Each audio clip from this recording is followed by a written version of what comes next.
Hey there, Startup Nation. Welcome back to another episode of the Private Practice Startup Podcast. I am one of your hosts, Katie Lemieux, and here hanging out with me is my sidekick co-host, business partner, Dr. Kate Campbell. We are stoked you guys are here today, and I think I say stoked because it's been a long time since we've recorded on a Friday afternoon, and I don't know, I just guess I'm feeling the weekend of Friday, so I'm really excited about that.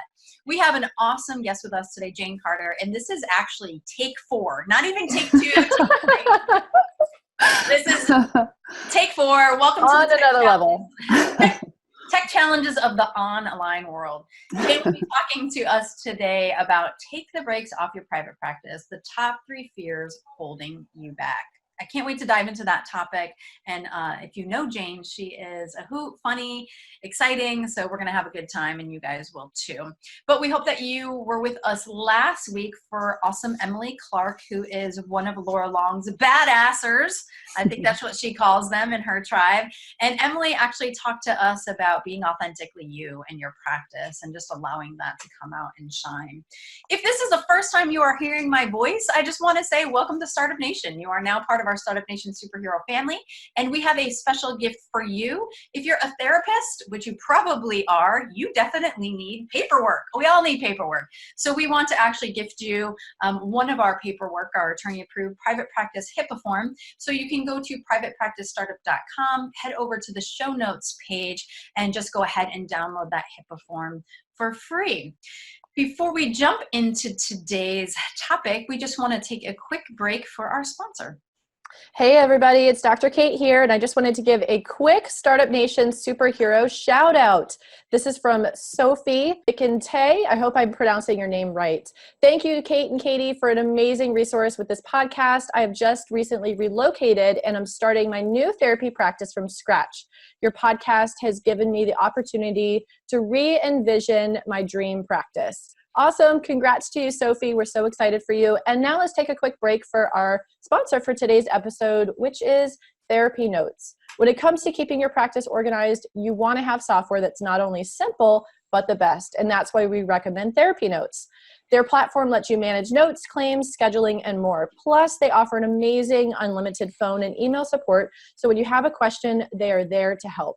To get started with the practice management software trusted by over 60,000 professionals, go to therapynotes.com and start your free trial today. If you enter the promo code PPS, as in Private Practice Startup, they will give you not only 1, but 2 months for free. And if you really want to deep dive and listen more about their platform, you can actually listen to our episode 54, where we interviewed Brad Pliner. So check it out. Without further ado, let's dive in. What's up, Jane? Hey, I'm so excited. 4th time is the charm, I guess. Yes, absolutely. I'm thrilled to be here with y'all. Thank you so much for having me. We are happy to have you. And before we do dive in, you guys probably want to know, if you don't know Jane Carter yet. So Jane is a counselor and coach who helps therapists and other solopreneurs have fun, freedom, and money in their businesses. Jane lives in Asheville, North Carolina, and unfortunately we missed her at our pop-up networking, but she's here with us today. And before we actually hit record, we were just talking about Jane as a woman after my own heart. Not only is she a coffee connoisseur, but also a craft beer snob. So I just love it. So welcome. Thank you. Yay. And I can't wait for y'all to come back up to Asheville so we can have one of those craft beers.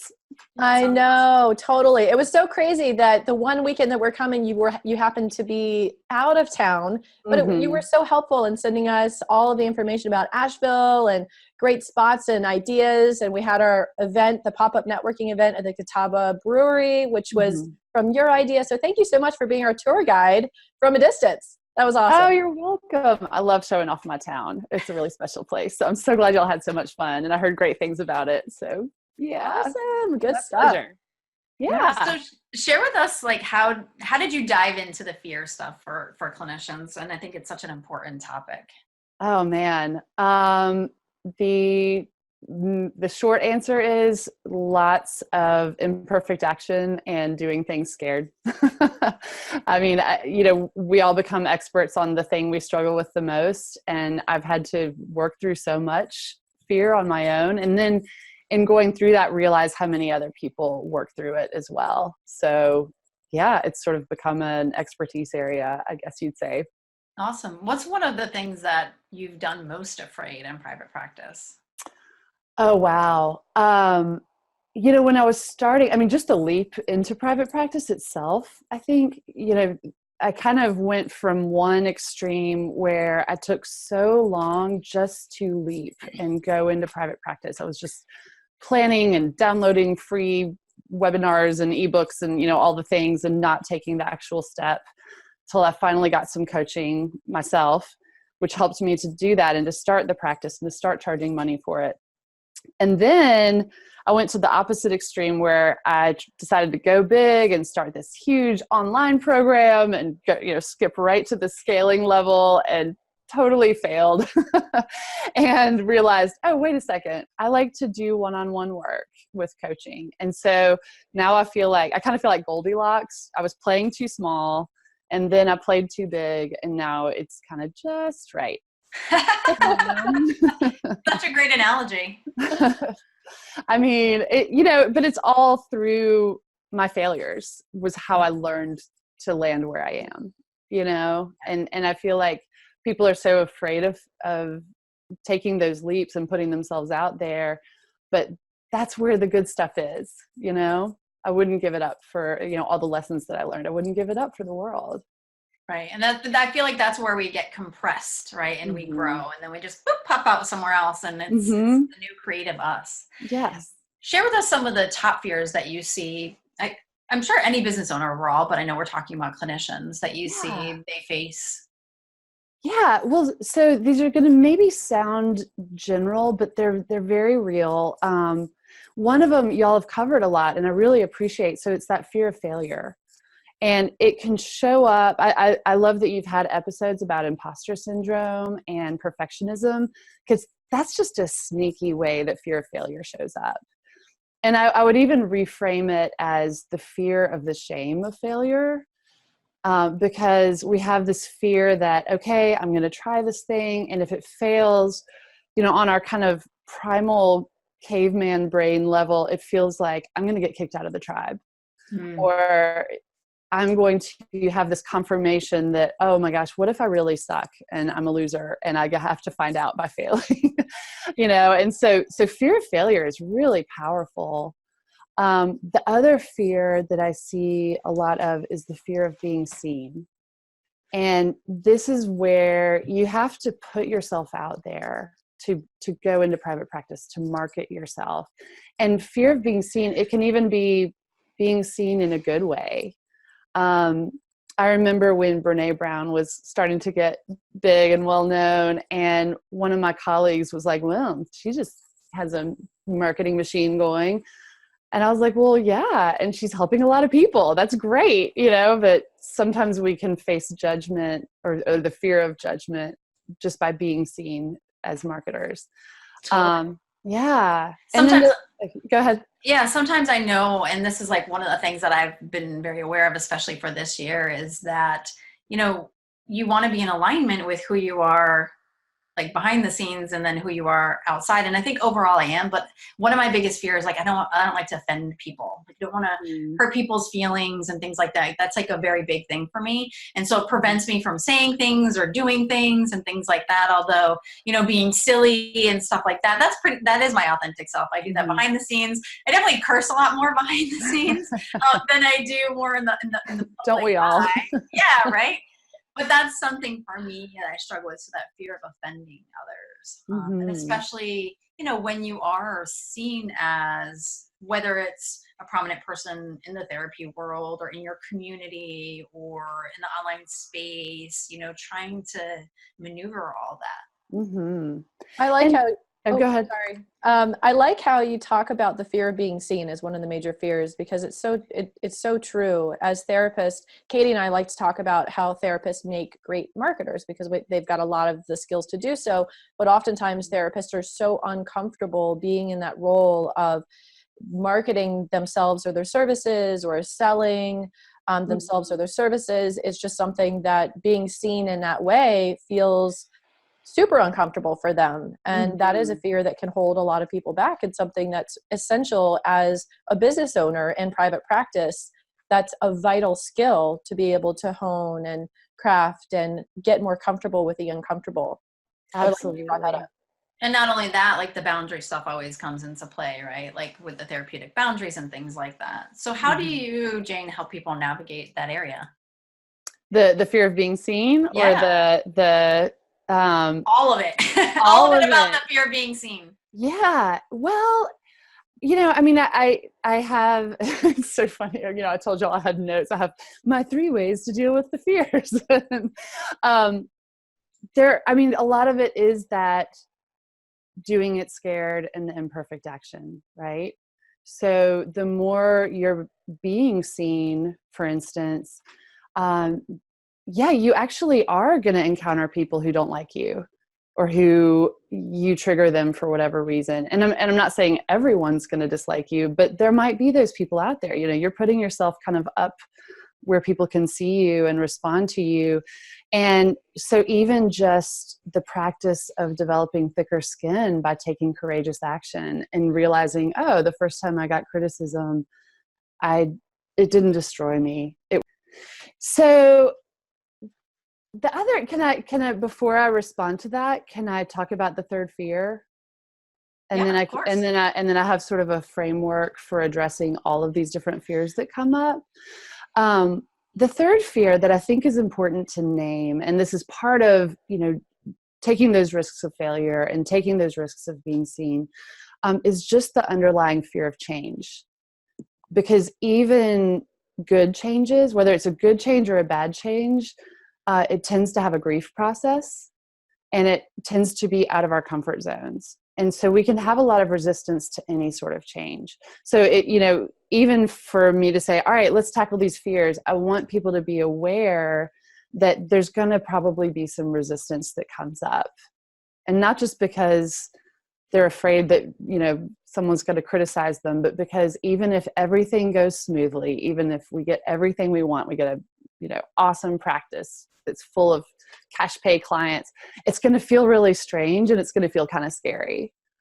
And I love marketing guru Seth Godin, and he talks about how in our lizard brain, any change feels like death.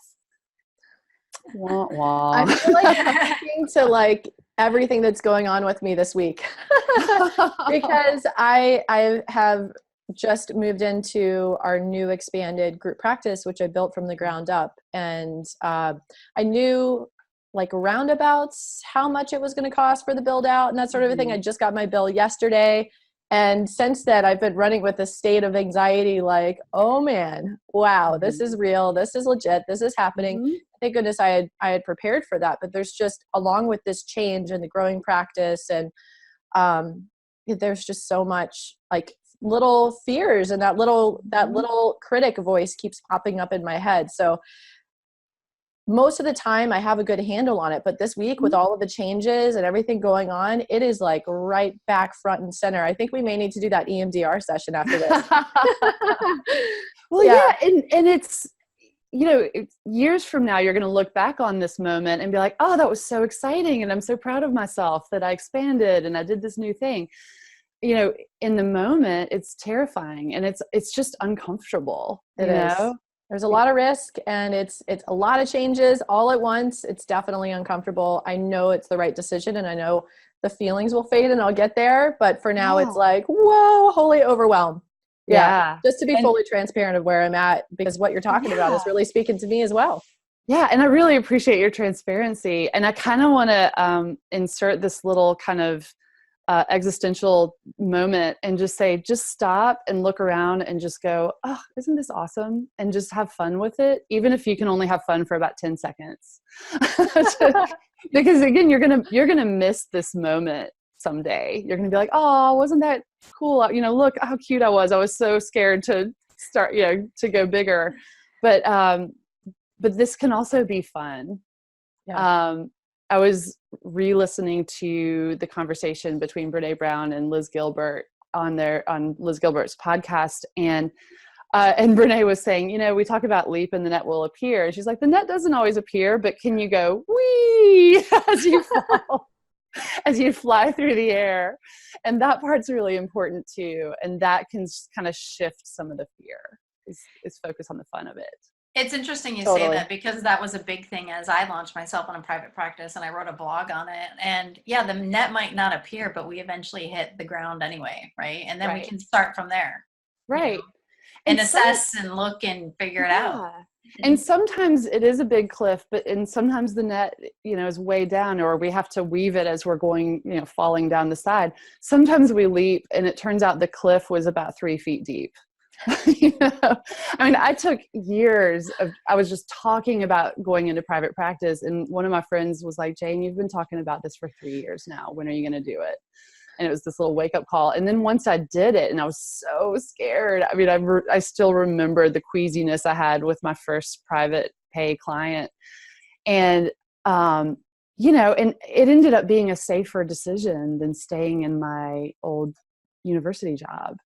The cliff was 3 feet deep, So much of it is our mindset. It's amazing how much of it is just in our heads or in our, our fear. So yeah, For sure.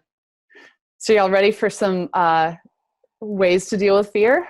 Totally. Give it to us. Yes. Besides just having fun, I really want everyone to have fun with the process, even when it's terrifying. All right. So one thing is to kind of shift out of reactive mode and into alpha dog energy.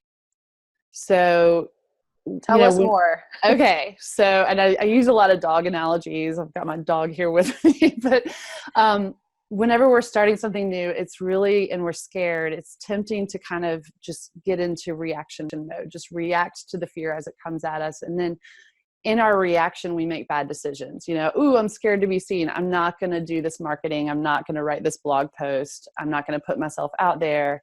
And then we don't get the clients. And then we go into this kind of, oh, I guess I must suck at this and I'm a failure, right? Where it was the reactivity that caused the problem. So if you can shift into this leader mode, this kind of Cesar Milan dog whisperer, I've got my calm, assertive energy. I am the leader of my practice. I affect my business. It's not coming at me. Does that make sense? Yep. So totally. I'm about to stand up and do an Amy Cuddy power pose right now. Yes, exactly. That's a great example. Yes, I love it. That's a great example of a little shift into, hold on a second, I'm the leader here and I can handle this. You know what's so funny, Jane? So I don't know, I just felt like intuitively I knew this. We had gone to Vegas in December for a real estate conference, and on the way there it was like a little bit bumpy, but on the way back, like literally before we leave, the captain comes out, he gets on the intercom and he goes, I'm not going to sugarcoat this. It's going to be a bumpy ride. And I'm like, oh shit. Cause I don't really, I don't really love turbulence. Right. 2 hours of turbulence. Wow. So and again, intuitively, I think it's like, being a therapist for so long, I just said, well, if I tell my body to relax, it will relax my mind, because usually what we do is we feel anxious and then our body tenses. Yep. So I was like a rag doll. I was like, and I fell asleep, slept right through the turbulence. And I had shared that with my friend because I had done that on the way or whatever. But he's like, oh my God, he's like, Katie, I did exactly what you told me to do. And like, I slept right through it too. I was like, fantastic. Awesome. So yeah, so that whole energy, the alpha dog energy, moving your body, I can totally see where that just tells your mind, like, you're not as afraid as you think you are. Yeah. And you took leadership of that situation. You kind of said, all right, I'm going to lead myself. Right. Because I can't control the turbulence, but I am taking the lead and saying, here's how I'd like to be in this situation. Mm-hmm. And we have to do that over and over and over again as our fear comes up and go, oh, hey, fear, there you are. All right, I'm going to dance with you now, but I'm leading this dance. Nice. Right? I love it. So the next thing to remember is that, and this was, I think it was Dani Shapiro, she's a writer, who said this: courage is more important than confidence. And what that means is that we often kind of sit around waiting for the fear to go away or waiting for the confidence to show up before we take action. And the confidence is not going to show up. The fear is not going to go away. And as soon as we can accept that and go, okay, let me focus on courage. I'm going to take these little baby steps and, just want to pee my pants with fear every time I put myself out there and take a risk, and then I'm going to survive it, and then I'm going to rinse and repeat. I'm going to take another baby step with courage. The confidence comes with repetition. It doesn't just show up, and it doesn't even show up with your little self-pep talk. It comes with, all right, I'm taking a baby step and I'm going to do it and I'm going to survive it. Or I'm going to fail and survive it. And I'm going to pee my pants. I like that. And I'm going to pee my pants. But you know what? I can change my pants. I can take a shower, put on some clean pants. It'll be fine. I can dump the coffee on top and say I drunk coffee. Right. Exactly. I'll have friends around me who can like cover for me. You know? So we can take that metaphor as far as you want. But yeah, it just, you know, the first time I had a paying client, like I said, I mean, I was terrified, and I'm always scared every time I raise my fee. You know, it's normal to have that fear. And then when, you know, the first and then second and third time someone says, okay, that's your fee. Great. I'm happy to pay it. You go, oh, okay, no big deal. And, you know, now I don't think twice about it. So repetition of courageous action is what brings the confidence. You know, we often have this conversation about money and raising our fees and how to go about them, and should I tell my clients and all this stuff. And I remember there was a defining moment for me. One day I walk into Chipotle and I look up the board and I was like, oh, they changed their fees. And then I said to myself, I go, well, Chipotle didn't consult me if it was okay to change their fees, but I'm going to pay it anyway.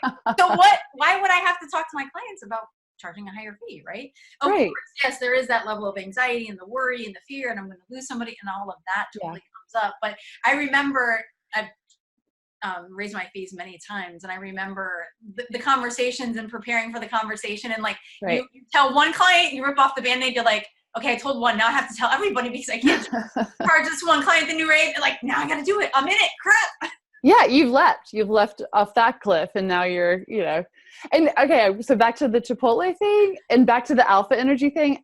Chipotle had the alpha energy there. They took the lead. They said, this is what we charge now. They didn't like, hey guys, so we're thinking about raising the fees. How do you feel about that? Is that okay?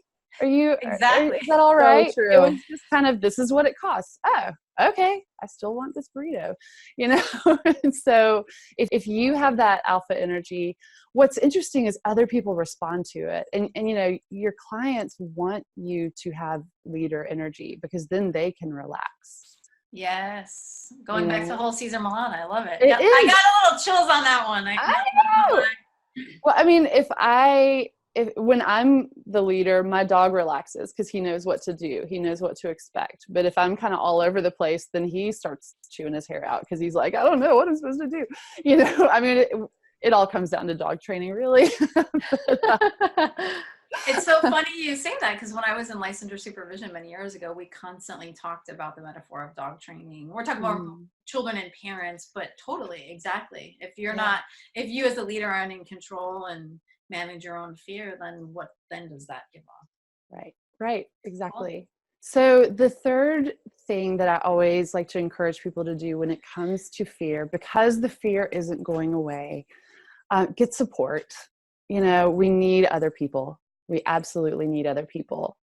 I just heard this the other day and it kind of blew my mind. There was a study that these neuroscientists studied the brain and showed that when a climber is looking at a mountain, it looks 10 to 20% steeper. Like the brain perceives it as 10 to 20% steeper if they're standing there alone versus if they have another climber next to them who's going to climb with them.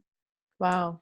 Isn't that amazing? That is. Yeah. Our brains change when we have other people coming alongside us. And so, yeah. That totally reminds me of like Sue Johnson's MRI experiment looking at couples.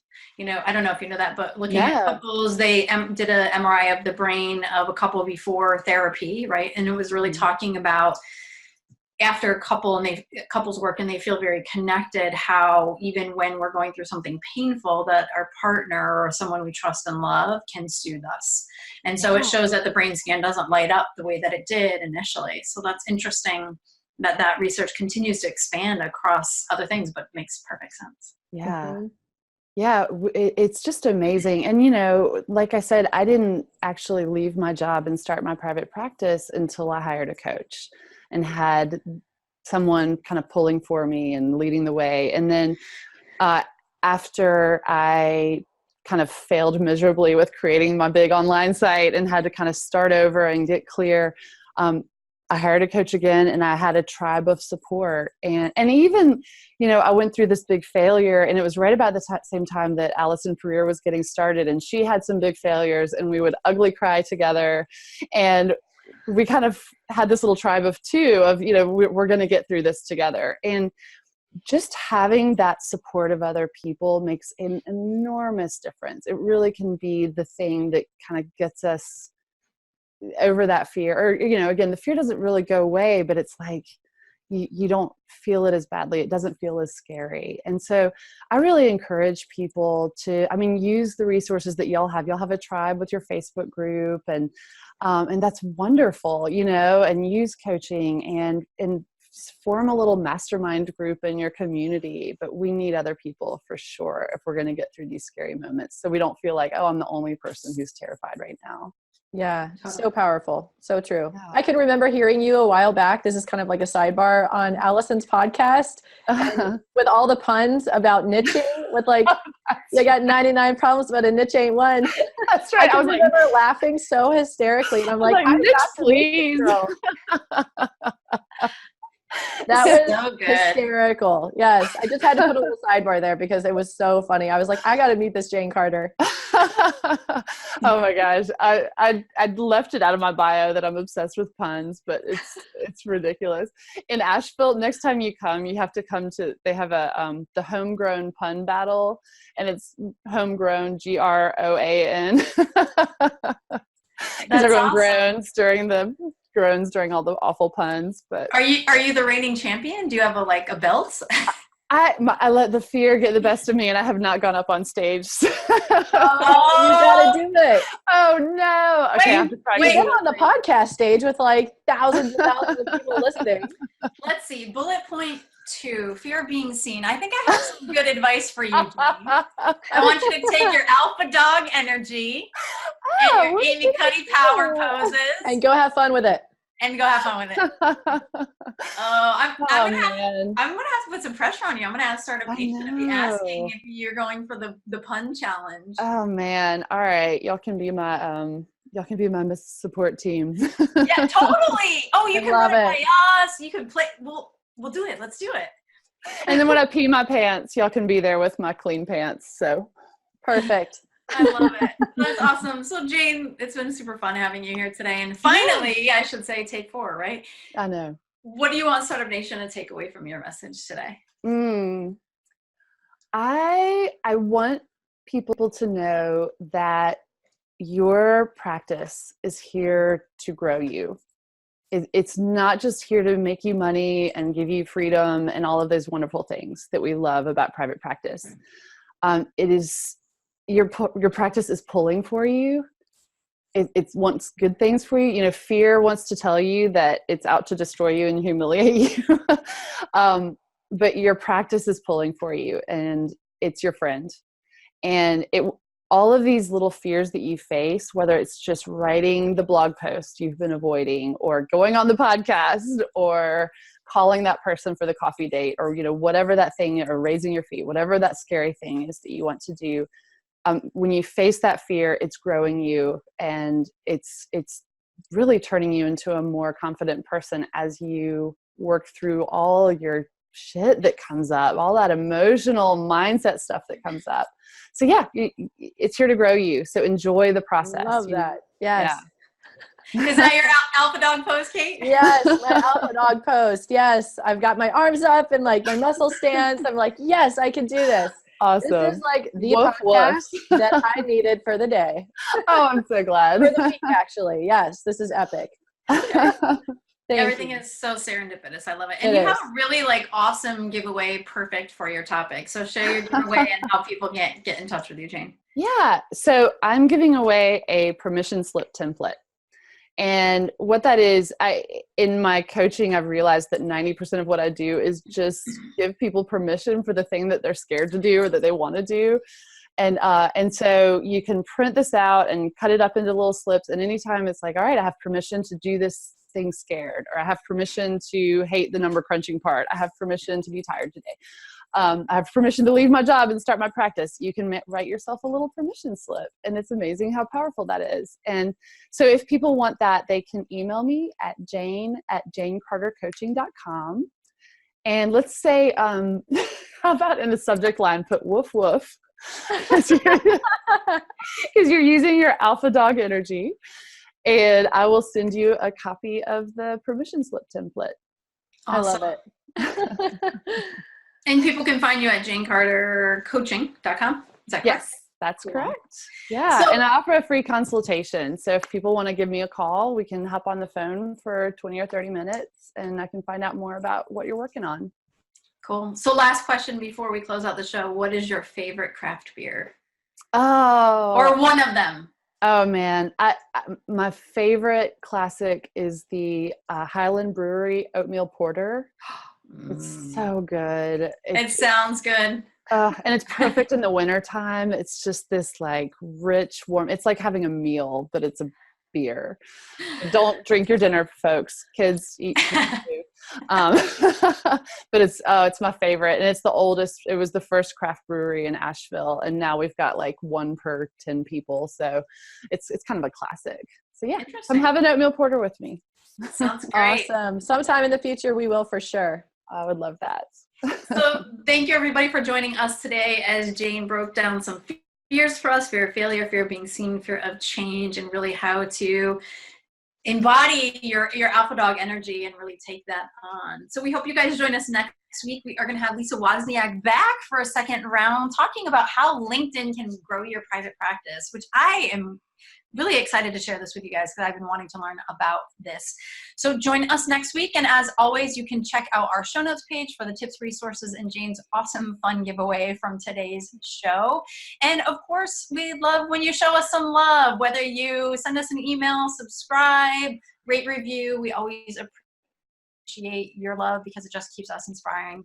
It inspires us to keep doing what we're doing. And if you found this podcast helpful, I'm sure one of your friends or colleagues did too. So why don't you share the love with them and send it their way.